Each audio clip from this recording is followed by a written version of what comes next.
ভাই এই যে আপনার সুদের টাকাটা আসলটা হুদ্দা দিয়ে দিছি।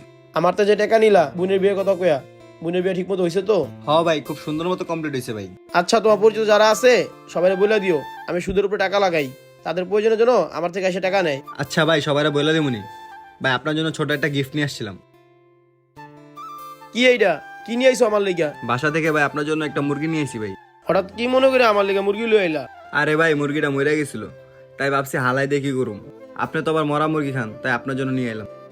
এই বেটা, তুই জানোস না মরা মুরগি খাওয়া হারাম? তুই আমার লিগা মরা মুরগি লয়ে আইছোস? আরে ভাই আপনি চেত্তাছেন কি লেগা? মরা মুরগি খাওয়া হারাম?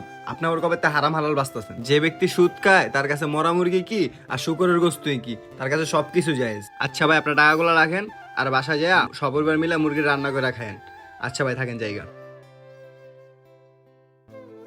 ভাই এই যে আপনার সুদের টাকাটা। ভাই আমি তো সুদ খাওয়া ছাইরা দিছি, তুমি লাভের টাকাটা রাইখা আমার আসল টাকাটা দাও। আচ্ছা ঠিক আছে ভাই। সুদ খাওয়া হারাম। সুদ খাওয়া ব্যক্তিকে আল্লাহ তাআলা পছন্দ করেন না, তাই আমরা সুদ থেকে বিরত থাকবো।